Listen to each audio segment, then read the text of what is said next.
Hello and welcome to the second part of the behind the scenes for the Steve's Factory Manager trailer. So in the first part I spoke about like technical stuff, how we did with the camera and editing and so on. This time we're going to take a look on the build here, the factory here. In the last part we're going to take a look on the Monopoly game in the end, but we're going to take a look at the rest right now. And I have some guests here, well, the builders. We built this together. And, Hello. Hello. hello. So, are you recruits? Yeah, I'm a recruit. Yeah. Well, you were a recruit. You were the last recruit. Well, not the Yeah. last one, but the last in the video. So yeah. So we're just going to take a look here on stuff like show how different managers works and like how Steve goes and so on. So in the beginning here, it's a bit more than just what we had in the shot. So we've added things here. So Gory, you were the one actually playing Steve. And, Yeah. yeah, so you just ran here, and this actually triggered me. I was the camera. I was standing here somewhere, and then this is basically moving me in position and starting me properly. So we have a start command. We have a go to command, so I go there right away, and then we teleport me first, because if you're not close enough, the service says, "All right, you're not allowed to be there," and then the graphical stuff well. It's getting messy. So yeah. Oh no! I don't want to start. Yeah, but now I'm not going to fly anywhere because I don't have any any points or nodes actually Yeah, it loaded it. loaded. Yeah. So here's a thing. You can only see it. Briefly. Yeah, briefly through that window in the beginning when you follow Steve. And one thing we can mention is, like in other trailers, if we have a path somewhere, it's just going to end in nowhere when you can't see it anymore. So, what is this? Some kind of conveyor belt, I think. I'm sitting in the air now. You broke it. Yeah. So, it's just a matter of placing a block here and it's going to move it. It's actually quite straightforward. It just 1, 2, 3, 4, 5, 6, 7, 8 commands for all of that. So it basically picks everything up and moves it to the next container in line, or well, next blockade in line, which makes it look quite good. You can't place two next to each other, then it derps. But well, you can fix that by making things more complex. But yeah, this was just something to be seen. Like we said, you can briefly see it. Why do we have a chair there going on? Well, a stool. I don't know. Here's the next room, the dressing room. And, well, we never showed the commands nor explained how this worked, because this is the first one. It's just to introduce that you can do quite cool stuff, but it's too complex to actually, show it right away, because we want to gradually introduce the thing. Can I have a armor? I want this weird combination. You stole my armor. Yeah, so we actually have an undressing thing as well, and then you're going to move it to the selected one. And we have the commands here somewhere, I think. Yeah, here. And it's actually quite a lot of stuff. But basically what it does is when you click a button, it's going to reset all lamps, and then it's going to go through the buttons and find the emitter that is connected to it. So we have emitters here, receivers and emitters, and that lamp is lit because that emitter is turn on and so on. And if you press another button, can you press another button on this side? Yeah, there you go. Now it changed to that one. So yes, basically just remembers which emitter that is selected, and then it uses that when you want to move things. So then we just moves it back or forth depending on which pressure plate you step on. And obviously under these pressure plates we have relays and emitters, like that. And of course, this could have been done much nicer with cluster blocks and camouflage blocks, and just put everything inside one thing. And why didn't we do that? Anyone? It wasn't updated yet. Yeah, because some of the features actually shown in the trailer were made not for the trailer, but they were sort of During production. during the trailer. So we didn't have camouflage blocks nor cluster blocks. Rapid item values didn't exist. Groups didn't even exist in the beginning. That we wouldn't have been able to make the Monopoly game otherwise. Yeah, this is what Steve is looking at some point in the trailer to let the camera catch up, and this is actually I think this is the only machine that uses Steve's Factory Manager block without a manager. Could that be correct? I think so. Yeah. Yeah. So every single, well, not every single. Yeah, well, every single Steve's Factory block can be used without a manager. Some blocks might need a manager to be configured first, and then you remove it. For instance, the camouflage block doesn't make too much sense without the manager, but then you can just destroy the manager and it will still work. So here we just use combination of item values and hoppers to move a lot of things around like that. And what is this machine anyways? That's the bacon machine. Yeah, it cooks Oh, bacon, bacon. right? And Yeah, then- it's pretty simple. It just cooks bacon yeah, it cooks bacon and and avoids it. yeah, it spawns Very bacon useful. and spawns coal and then it voids it all. Yeah. Yeah. But here's the first machine. We didn't go through exact. So basically, the first machine we had was the dressing room. So that was just showing how it worked. Well, that you could do advanced stuff. The second one is showing that you can use command to do advanced stuff, and then we start for real, where we actually show how things work. Explain how things work. Yeah. So you need a key, and you need a hazmat suit, so it detects that when you're on top of it.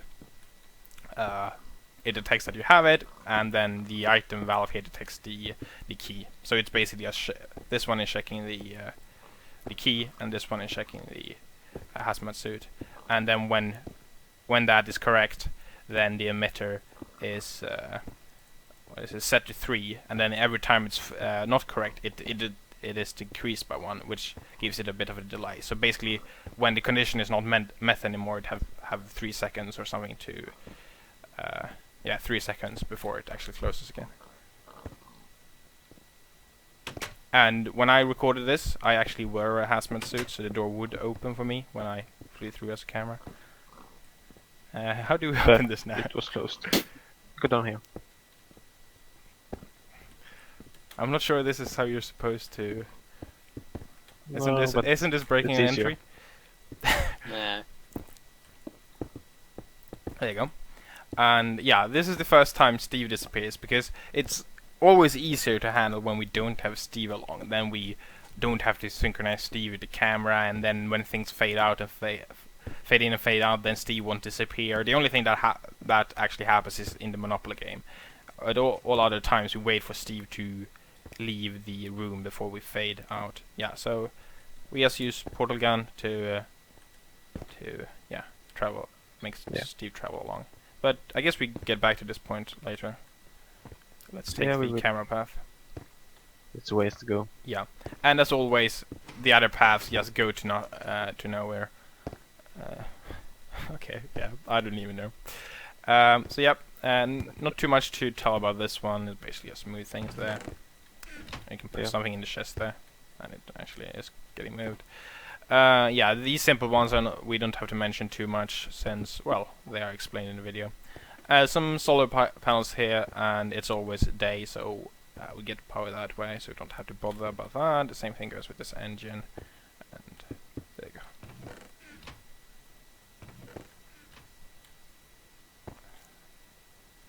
Now to detour into the vents. Yeah, so this room here is just random stuff. Here's an example of a that blocks actually work even when the manager has been disconnected. So this was set to 15, but then the manager was removed. And yeah, some cables, and these are not connected to anything. This manager doesn't contain a thing. Just to make it look like we're behind the actual scenes, I guess. And as always, these paths just end. Here you go, and here we used the thing that explained in the first video, which is actually not connected now. It's going to complain because I have changed these triggers, so now it's actually a detector trigger. I just changed it to that, but previously it was the chat trigger. We don't have that version right now because we have the version where we can animate stuff that I also showed. The one where you can do things like that, and those two versions doesn't go along very well due to the fact that then you would actually see the option. So if you would animate it, when a trigger opens and you set which type it has, it would show which option well, all the options, so I had to remove the chat thingy when I did the recordings. And yeah, is there anything to explain about this room? I mean, the turtle will probably have tons of power because it gets cold each time it moves past here, and it dumps all its stuff here, but it's not going to have any stuff. And then the cart here actually drops off the cakes and then picks up the cakes again. So you can't really see too much happening here. It's, well, you can see some lamps turn on, the cart move and the turtle move, obviously, and you get told what is happening. But yeah, here's another example of not having camouflage blocks. yeah, since we didn't, well, camouflage or cluster blocks. If we would have had cluster blocks, we could have put the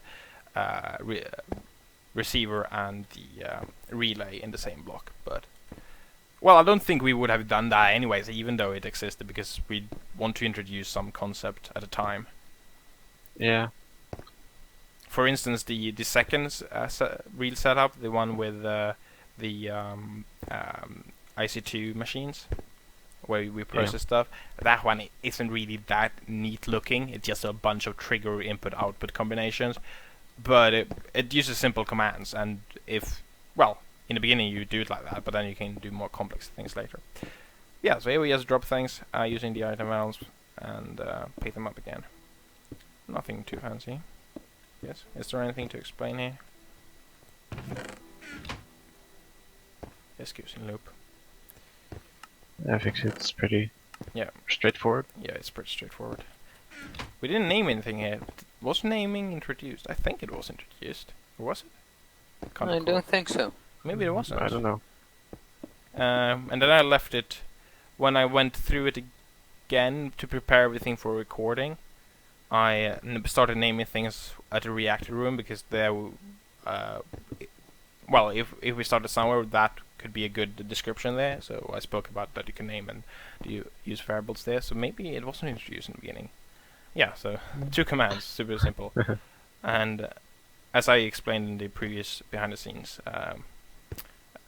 this was set to like 8 or something like that. I think when the camera was here, so it had 2 more commands to set it to that point, and then the camera had time to move here, always at the same speed, and when it reached this point, it would loop back. So just a trigger and then an emitter with the forward setting. Like that. Can someone explain this tunnel to me? I don't think anyone can. I have no idea. Ask Peter. Yeah, the music guy, he also helped building some parts of this. He wasn't doing anything for the Monopoly game, that was the 3 of us, but he helped for the rest of the build. So yeah, so this one here, you don't actually see all of it. So do you have a full suit, Dutchie, right? Yeah. Yeah, so just run through there. So it's getting moved to the armor stand, and then Dutchie gets his back. If I run here, it's actually going to turn red there, and that's the part you don't see. And yeah, let's take a look at this. So that's quite a bit here. So receivers to detect when someone steps onto pressure plates on both sides. Emitters to do this. We have red alloy wires there, so we can use the sides on this one to trigger the doors, and then the top ones to do the lamps there. So this is when you step on the incoming side, and depending on if you have it or not. So this is checking for the suit. There you go. And then if you have it, it's going to move the suit to the armor stand and then turn on the lamp in the door. And otherwise it's going to turn on the red lamp. And this is just giving you back the thing and closing the door. Pretty much. So it's actually pretty straightforward, the system, even though it looks kind of advanced. And these open peripheral stuff there just for looks, right? Yeah. And this is where I got stopped, and then you triggered it. Huh?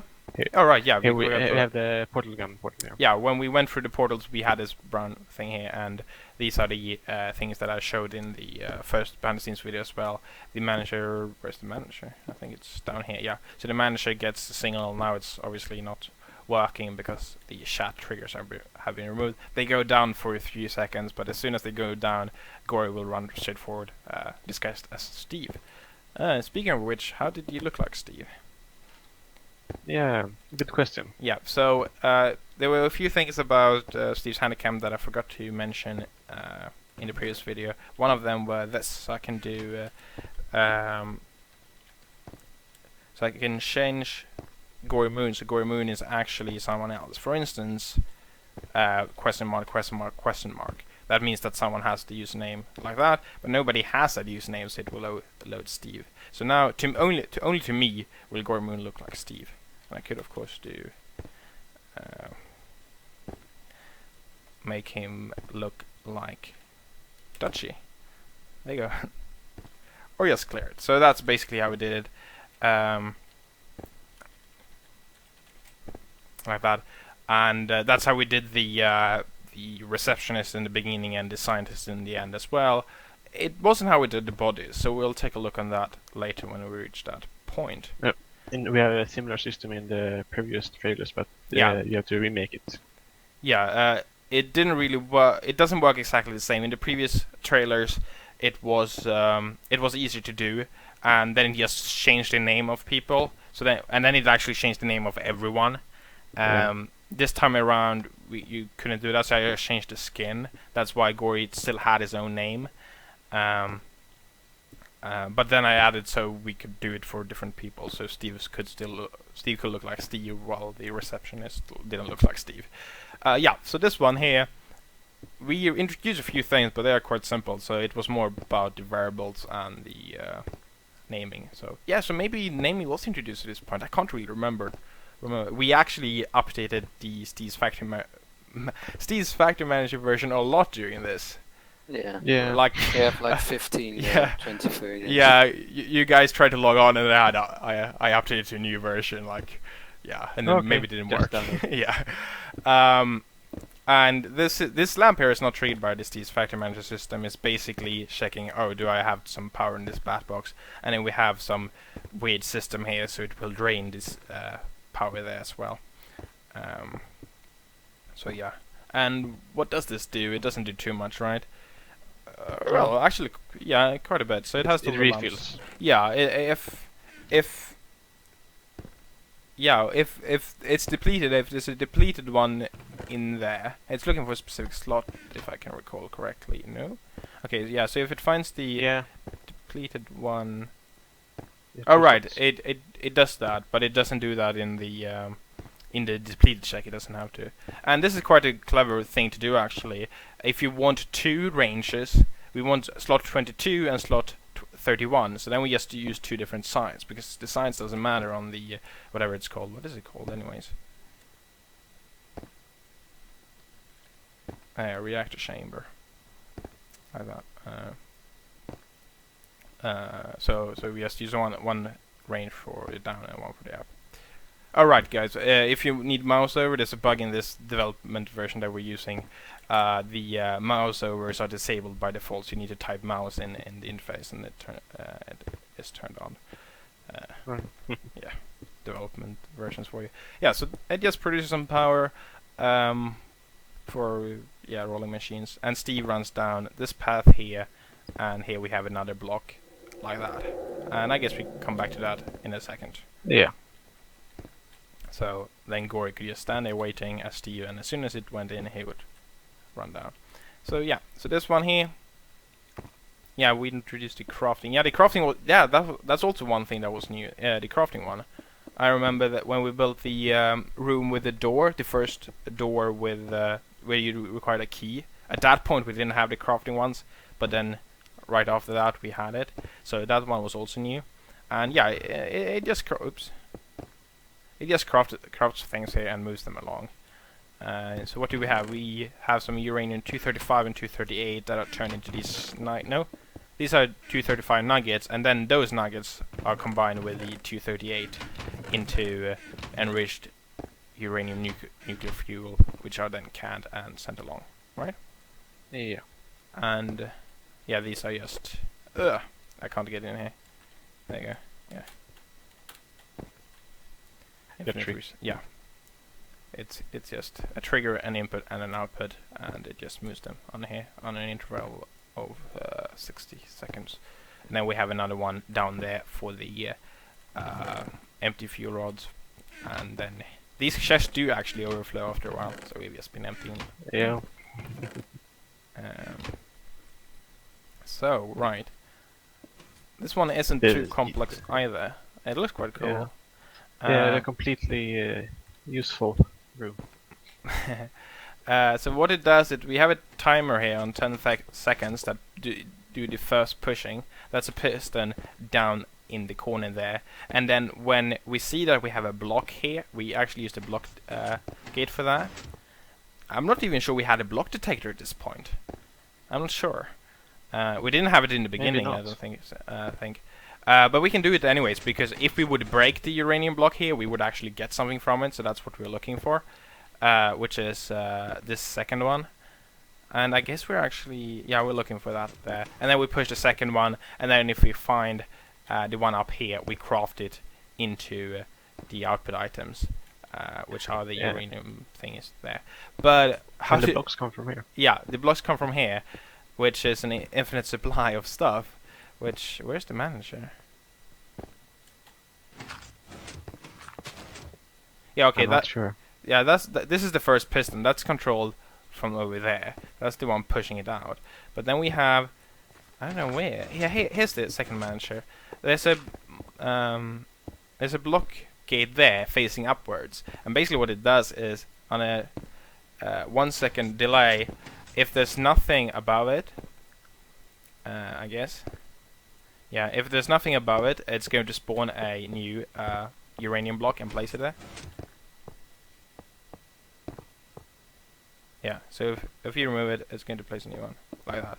And that makes sure that we have an infinite supply. So you're actually just going to push out blocks all the time, even though that shouldn't be possible. No. And yeah, just dead ends as usual. And now we start to get. I think this could be the like the first real advanced one. Well, Yeah. well, some have been quite advanced, but this one is doing. It's quite advanced. Yeah, it's using. Oops.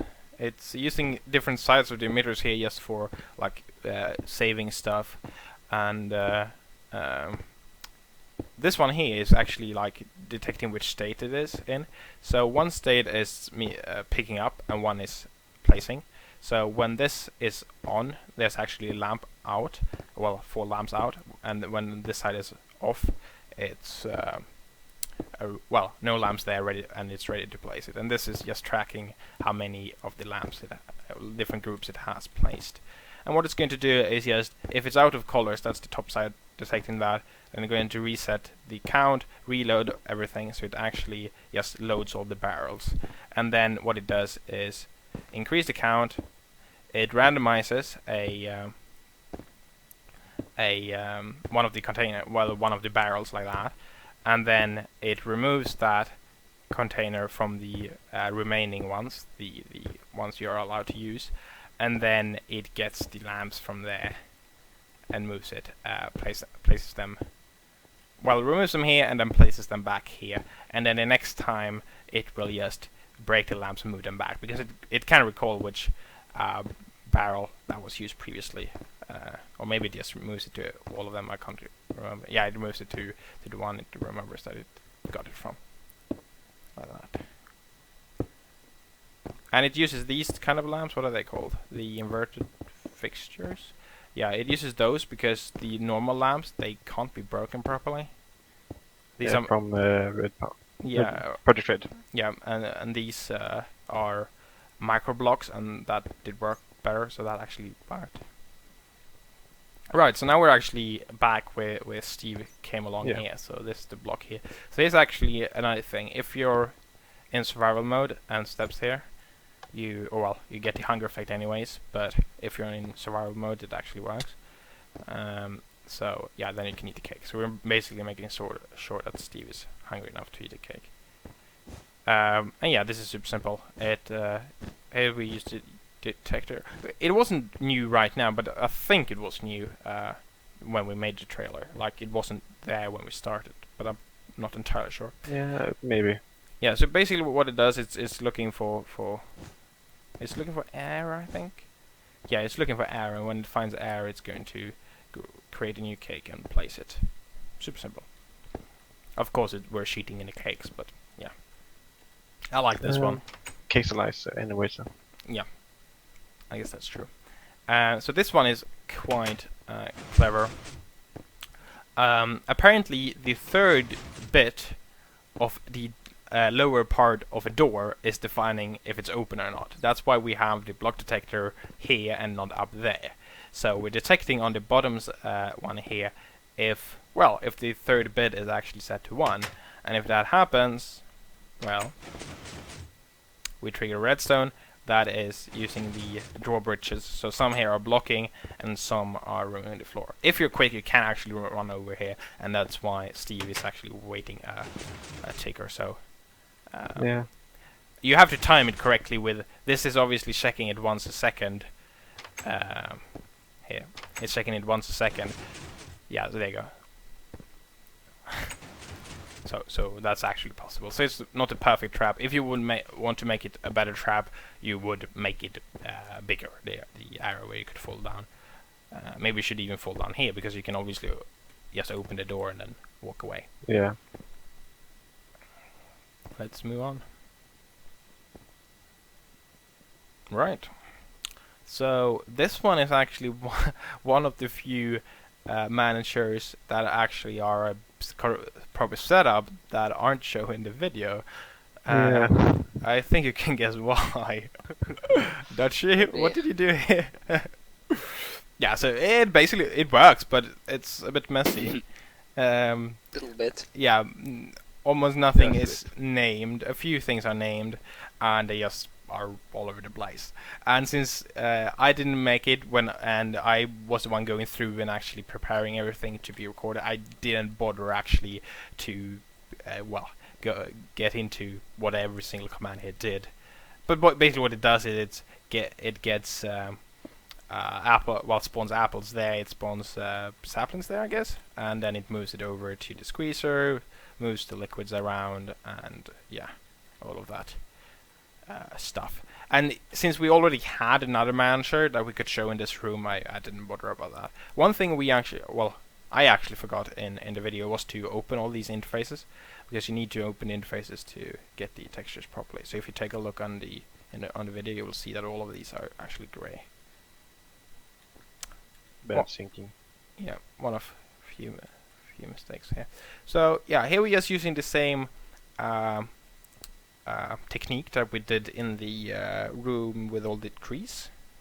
The one that just gradually increases. You just have a redstone signal here, and depending on the strength of that one, it's going to light a different amount of lamps. What we do is actually we reset all the signals here. All signals goes to 0 there, and then we just loop through all the different tanks actually. So all these tanks, for instance.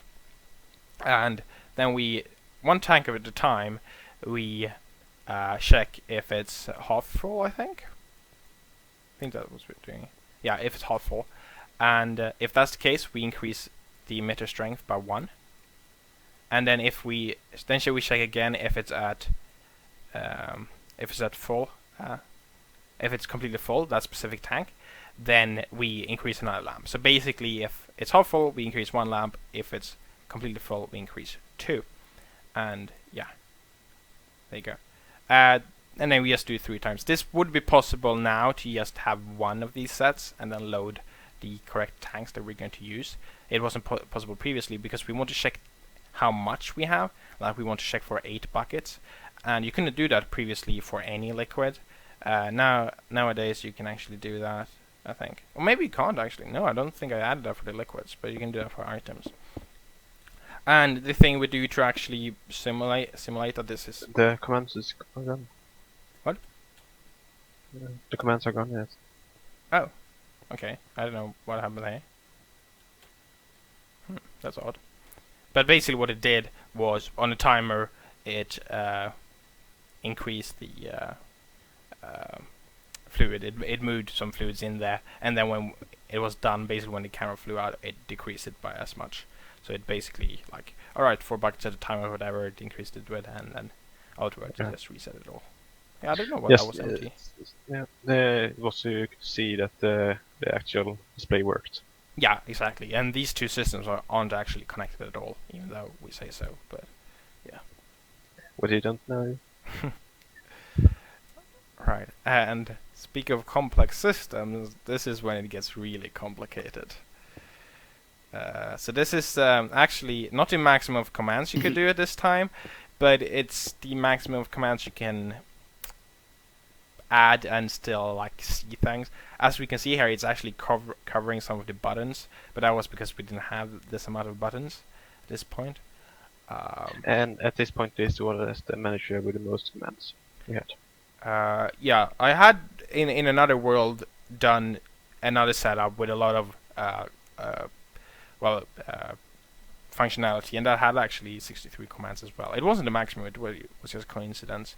But yeah, I'm not sure we should go through the whole thing here. But basically, what we have is 4 different wireless receivers here to trigger these, and they go to these receivers. And depending on the receiver that gets it, I'm not even sure. I can't remember exactly how it works. But basically, what it does, it's going to move the track here to. No, maybe it actually destroys it. It destroys the track and replaces it, and then it waits for a while and replaces it back, and then it also triggers this one. I'm actually going to admit that I can't recall exactly how it works. It was some time ago we did this. Yeah. And then this. 3 months. Yeah. Pretty much. And this thing here, it's much more complex when you want to make a vertical one than a horizontal one, because you can't really have a redstone signal just going on the wall like this. You can do that with Project Red, that's just fine, but that's not going to decrease in strength, which is the problem. So in here you actually have to use different emitters, and yeah, you need to. It's like this area over here somewhere. You have to check which lamp you're on, and then remove one of the lamps, and then yeah, yeah, it's quite tricky to get it going, but yeah, well, we wanted. Well, it wouldn't make sense to have it horizontal. Yeah, and this setup was triggered by your chat message. Yeah, we can take a look. We can take a look at that here. Yeah, so this manager here was triggered previously, and sent out the redstone signal here, which triggered 1001 right away, and triggered 1004 a bit after that. So those go out quickly. Then we wait for quite a long time, and then we trigger 1002 and 1001 again. So we actually never trigger 1003. We trigger one of them twice instead to show that. And yeah, that's just that. One more thing worth mentioning is this system here is super complex. Actually, the timing has to work perfectly. So this, normally if you want to pick it up, you can just have a detector track here, but then you can't send it away properly. So what we do is we have a detector track here that with a specific delay is triggering the cart dispenser. But if it isn't, if the delay is not, well, works perfectly with the speed, then it would place a new cart instead of picking up the previous one. So it's quite complex, this timing here. Well, it's not complex, it just fine-tuned properly. And it uses some the delay is actually in the manager, or well, in the emitter. It's not a normal repeater. It's quite a clever way you can like turn something on and then off right away, and then you have like timings on those, and yeah, it's a bit complex. And this is a room where we don't show any overlays at all, right? Yeah. Because yeah, it's not really. Well, first of all, we don't actually remove any blocks either, because it's showing its real deal on its own. We don't have to remove blocks for that and fade in and fade out, so it can just go into this state here, and yeah, and we have plenty of manager here. So this room, we actually worked in different manager and different parts, and then we connected it all together. So I worked on these double stairs here, and there's a manager in the floor here doing that. So basically, well, as you can see, here's one staircase, and then there's another staircase up here, but these one triggers them to flip, and then we get this staircase and this staircase. So should I? Yeah, so there you go. So now we can walk up here instead. And this one is quite complex, this path here. And what it does, yeah, it's quite a mess. But basically what we've done is all of these camouflage blocks in clusters that we have done here. Now I'm trapped, by the way. That we have done. We have added them to a variable, but the thing is, we haven't added them all right away. We want them to be like, first we have all of these ones, then we have all of these ones, then we have all of these ones, and so on. So we basically added them one line at a time. So we basically built this system while we added them to the variable.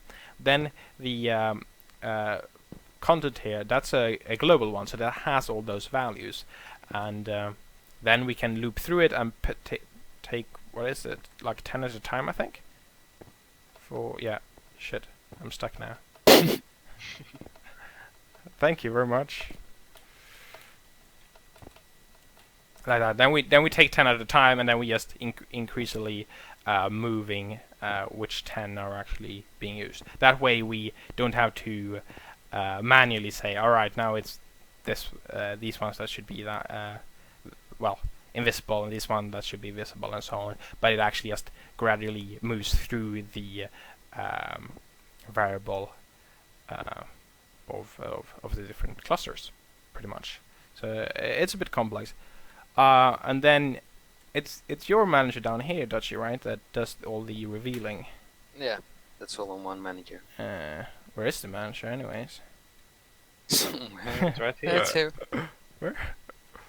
Oh. Yeah. So yeah, basically, how many camouflage blocks is connected to? 464. And it's it can, well, make them look like they should, like the cluster blocks like that, or go invisible and get the textures and so on. These ones here, these weren't really connected, right, to the system before we decided to actually reveal it all, because these don't have to. We just want to make them look like something specific and don't give them a collision. The same for these stairs, and these are quite, well, weird application for these. There are no Certus quartz slabs in the game. Well, not the current versions, at least, that we used. So we just used camouflage blocks to do that, because you can specify the bounds. Yeah, and one more thing, I guess, is the signs here. We use sign updaters.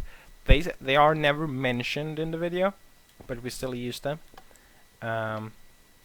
So yeah, now they're all blank, and then it updates text, and that's from the manager. So in these blocks here, we have transforming cable camouflage and sign updaters. So you can see that if you're looking for it, but yeah, we didn't bother with it. Yeah, and it wasn't easy to jump that. Yeah, it's quite tricky to get the timing right, and yeah, Minecraft is a bit derpy and such. Yeah, and then we have Gory Moon's more science mod, which I guess is publicly available now. Yeah. So yeah, we used that in the end. We can see that later, and yeah, there you go, it works. Right. One thing we can mention. This is actually the room we built last over the setup rooms, and with setup rooms, I mean the ones that has managers in them. We built like the pit in the end and things like that after this. But yeah, exactly. We built the Monopoly game before this room. And Steve exits here. This resets it all, right? Yeah, that makes it. Yeah, it shows. Yeah, all right. Yeah, it shows it there. And then Steve gets here, and this is the same thing.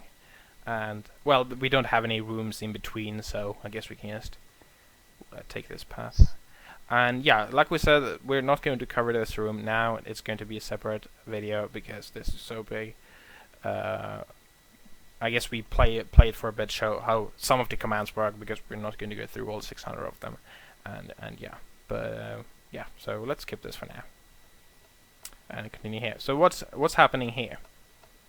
Like Steve runs over here and there you go. At this point we have camouflage blocks here. You don't know which blocks you can actually remove. So there's a manager here somewhere. I don't even know. Where is it? Where's the manager? At the other side, maybe? I don't think I don't so. know. Okay, there's a missing manager somewhere. There it is. Yeah, so basically what it does is it's going to trigger here, and it's going to look on all these advanced inventory relays that are in cluster blocks, and it's going to grab anything. I thought it only grabbed the armor. Apparently not. So it grabs everything that the player had. What? Why would it output across? No, just takes the armor. Huh? Oh right, yeah, it just looks for those slots. Oh it right, only took the armor. I'm silly. Yeah, so here we look for the specific slots, and the grass block is actually that we want anything here, and this could be any item. So there's a grass block here, and then if we take a closer look, we actually match it with everything. But the important part why we want this rather than an empty blacklist is that we only want to take one at a time, which means that if Steve runs over, we're going to pick the armor one at a time, because we whitelist one item at a time, and we move that over. But when we do it next time, we've already moved it away. So here we're going to move everything away to this other chest. So when we did this a few times, we didn't have to re-dye the armor. We could just pick it up here and do it again, and so on. Oh, you have no items. So the next part, is this thing here. I'm going to fall down like that. And what we do is, if we take a look in here, is this thing here. We have a timer here so we can do it quicker, so we don't run past it. And yeah, all of these things are a bit messy. But what we do is we look for, where is it? It should be this one, I think. Yeah, here we look for anything. So if the player has anything on it, or well, rather if these advanced inventory relays have any items in them, which is basically if someone is there on top of it, we know that you're there, and we're not going to steal your items, we're just going to activate it, and it activates all of these, and then they go back right away. So if you don't have any items at all, you can actually run past here. And that's actually the best item detector that, well, it's at least it's good enough for what we want to do. Steve always have some gold on him anyways. And falling down here, and here's the final room. We just had a secondary account there, using the nick command to make it look like one of the submitted skins. And then we actually use the signs, because it didn't really look that good with the normal signs here. They didn't really match, and it would look cool with yellow ones or gold signs. And also you changed so one could have bigger font sizes, which worked perfectly here. That was something I requested, and you actually added that, so that's cool. We would of course been able to do it otherwise, but you were working on the mod anyway, so that's. Yeah. Didn't I mention? Did that trigger that when we built the room where you made the fuel rods? Then I mentioned that I was looking for other signs, but there were no other signs. Was that what triggered it? Yeah. So it was actually But when we built this was like 2 months later after that. Yeah. Because we got stuck on the Monopoly game for so long. Oh. There you go. And now we're reaching the end. Here we just have a block that is, it's actually transforming cable camouflage, and you can fall down here, and there's nothing here, because we don't have to do it here. Maybe we should go out and show it. Or what do you think? Yeah. Yeah. Okay. So that's another It's easier to feature. see. Yeah, that's another feature of. Are you outside now? Yeah. Another feature of Steve's Handycam, which was added just for this. So people, we told people that we needed a lot of skins, and I tweeted about it, got about 200 replies or whatever, which was a lot, but that's awesome. So then, basically what we can do is do that. and it's going to spawn a corpse like that. And each time we do that, it's going to spawn another corpse, and another corpse, and another corpse. And if you take a look, sometimes they don't have arms. Or well, sometimes they don't have one specific arm. And so they can lose both. That's totally possible. There's also a chance that their heads are loose, like that. If the heads are loose, they have rotated and might be off a bit. There's also a chance that the legs are off, then they have been, well, moved backwards, and then spread out a bit, and how far out it has, that's random as well. And how far apart the legs are also random, and they can also spawn looking down. So there's a lot of combinations here, and then it just spawns them like this. So some looks perfectly fine, whereas some are looking terrible, and so it just picks them from a list of skins now, like that. So no collision or anything, they are just there. But obviously this is going to be tricky to actually place properly. So you can do all dead. And what it's going to do now is loop through every single skin that exists in this list. And it's going to, when it places them, it's going to use the current location that I'm at, well, the person writing it, and it's going to randomize a radius and an angle, which is basically going to create a circle. And depending on how far out it is, it's going to randomize a height as well. So if they are very far out, their height, well, how high they are can't be, well, that's always the lowest value, whereas if they are in the center, it's going to be able to be from the very bottom to the very top, which means that we get a kind of a heap like this, a very rough cone, I guess, like that, and then just randomizes normally for each individual like this, and there you go. And then we just did this a few times to get a good looking pile of bodies. So by moving a bit like that, okay, that wasn't that good looking, but if you do it properly, you can get quite a nice looking heap of bodies. And of course, each time we do it, we get similar skins. So here we actually have the same skin twice, like that. So yeah, and then we can do that as well to just take a look on the different skins. We use this when we picked the skins that we needed for other things, in the beginning and in the end, and we used just the init commands for that, and also to check that, well, we had proper skins, so they didn't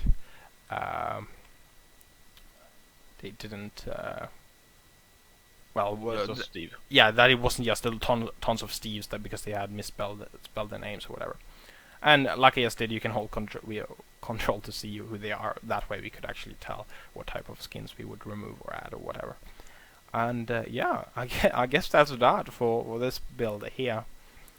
Quite a lot of work going into this. But we have one part left for the behind the scenes, and that will be about the Monopoly games. Then we will play that for a bit, go through how things work, and yeah. So there you go. Goodbye. Goodbye. Bye.